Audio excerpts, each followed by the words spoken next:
मत्ती की अंजील उसके 3 बाब उसकी 3 आयत में हम देखते हैं कि खुदा किसके बारे में ये कह रहा है।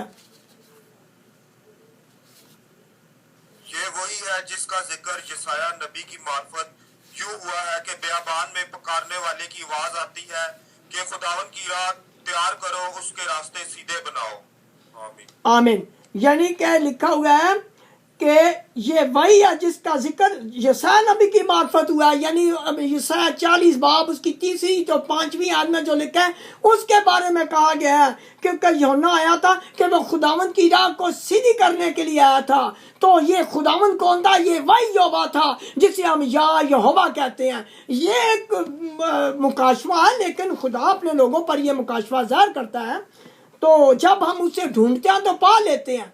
ये मेक सेंस करती है। जब हम खुदा के कलाम के जिग्सा पजल को उठाकर सामने रखते हैं तो हमें सारी तस्वीर नजर आ जाती है कि ये तो हमारा खुदावंद है और जिसकी हम राह तकते थे, लेकिन हमने उसकी कुछ कदर ना जानी, उसे खुदा का मारा कूटा हुआ समझा और हमने उसे सलीब चढ़ा दिया।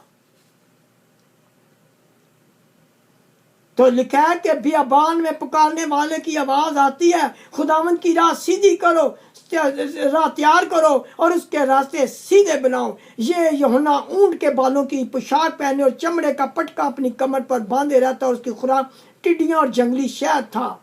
ये यूहन्ना जो है वो ही पुकार रहा था, बियाबान में मनादी कर रहा था खुदा के कलाम के मुताबिक, यशाया 40 बाब के मुताबिक, उसकी 3 से 5वीं आयत के मुताबिक कि खुदावंद की राह सीधी करो। और वही यार यहोवा है, वही सहरा का सवार है। आपको याद होगा कि बनी इस्राएल कौम ने किसको सहरा में नाराज किया था, कौन मरीबा के चश्मा पर उनसे झगड़े थे। तो वही रूल कुद्दस था, वही खुदावंद खुदा था, वही यीशु मसीह की रूह थी जो कि बियाबान में थी और उसी से वो नाफरमानी करते थे और उसी के बारे में ग्रम्बलिंग करते थे, बुड़बुड़ाते थे। खुदा कहते थे खुदा हम में मौजूद नहीं है क्योंकि हम मुसीबत में पड़ गए हैं। वहाँ कहाँ गए वो खरबूजे, कहाँ गए वो प्याज लहसुन, ये वो हर वक्त बुड़बुड़ाते थे। किसके खिलाफ बुड़बुड़ाते थे? वो रूल कुद्दस के खिलाफ बुड़बुड़ाते थे। वही यीशु मसीह की रूह है। हम देखते हैं कि वो कैसे मसीह यीशु की रूह है। हम चलते हैं अमाल 16 बाब उसकी 6 और 7 आयत के ऊपर है तो हमें पता चलेगा कि रूल कुद्दस ही यीशु मसीह की रूह है। अमाल 16 बाब उसकी 6 और 7 आयत के ऊपर है भाई।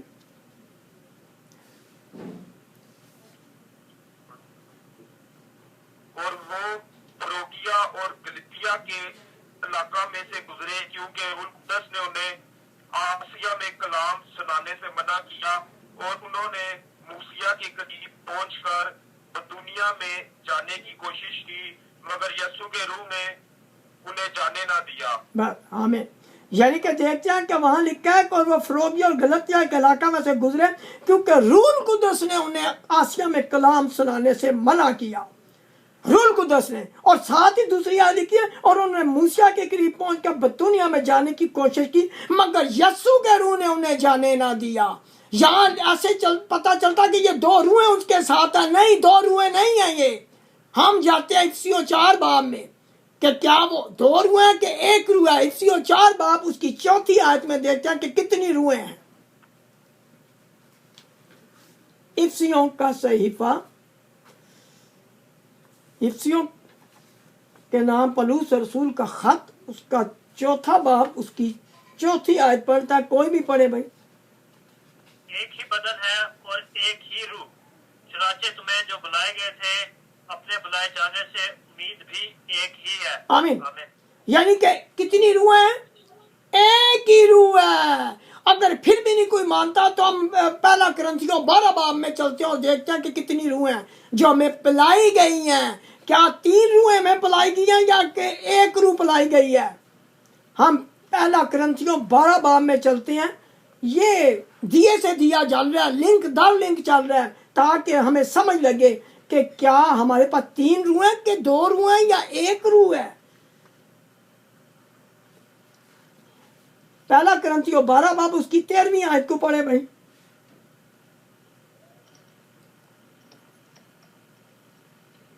क्योंकि हम सब ने ख्वाह यहूदी हो ख्वाह यूनानी ख्वाह गुलाम ख्वाह आजाद एक ही रूह के वसीले से एक बदन होने के लिए बपतिस्मा लिया और हम सबको एक ही रूह बुलाया गया। आमीन।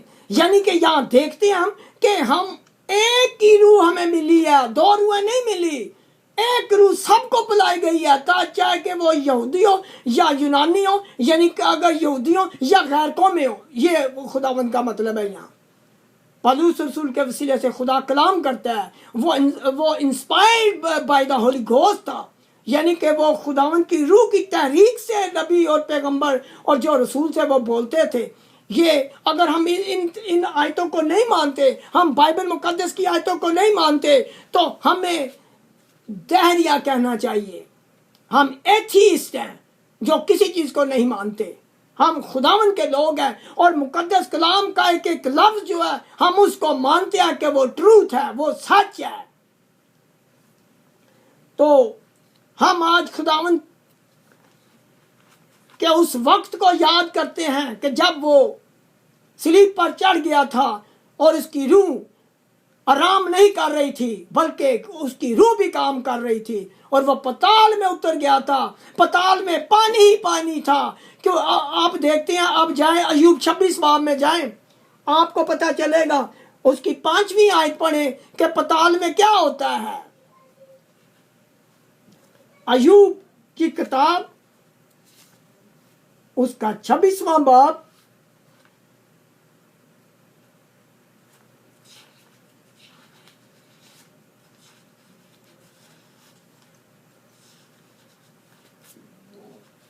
उसकी 5वीं आयत को पढ़े भाई कि मुर्दों की रूहें कहाँ होती हैं? मुर्दों की रूहें पानी और उसके रहने वालों के नीचे कांपती हैं। आमीन। और छठा भी, पाताल उसके हजूर खुला है और जहन्नम बेपर्दा है। आमीन। आमीन। यानी कि ये पताल के बारे में कहा गया है। छठी आयत से पता चलता है ये पताल के बारे में कहा गया है कि मुर्दों की रूहें पानी और उसके नीचे रहने वालों के नीचे कांपती हैं।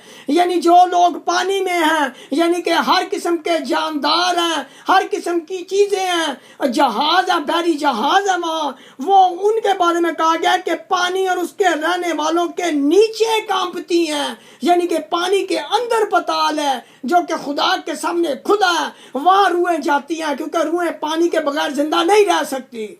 हमारी रूह को अगर निकाल दिया जाए तो वो भाग जाएगी, खुदा के पास जाएगी या नीचे पताल में चली जाएगी। ये दो ही जगह हैं, रूहें इधर नहीं रह सकती, क्योंकि या तो उसे किसी जिस्म को देना पड़ेगा ताकि वो खून में जाके रह सके, या वो ख़त्म हो जाएंगी। आपको याद है कि सैमुअल की रूह को जब बुलवाया गया था तो उसने कहा था तो मुझे क्यों सताता, अभी कि मुझे बेराम किया गया है। वो नहीं रह सकते यहाँ, जो रूह है यहाँ वो नहीं रह सकती। वो किसी, ये जो नापाक रूह है ये गंदगी में रहती हैं, लेकिन पानी उसके अंदर होना चाहिए। बगैर पानी का वो नहीं रहती। जब सूरों में गई तो जो सूअर थे वो भाग कर पानी में चले गए थे, क्योंकि जब बच्चा पैदा होता है तो वो पानी में तैरता है, क्योंकि उसमें रूह क्रिएट हो रही है, और रूह जो है पानी के बगैर रह नहीं सकती। ये बहुत लंबा चौड़ा टॉपिक है, लेकिन फिर कभी हम इस पर बात करेंगे। तो खुदा का हम शुक्र करते हैं कि मसीह खुदावन ने हमारे ज़हनों को खोला है और अपने लोगों को तालीम दी है, और ये सच्चाई जो लोगों पर ज़ाहिर की गई है सब बाइबल के मुताबिक ज़ाहिर की गई है। ये किसी इंसान की दिल की बात नहीं है, बल्कि ये खुदावंद खुदा की सच्चाई की तालीम है।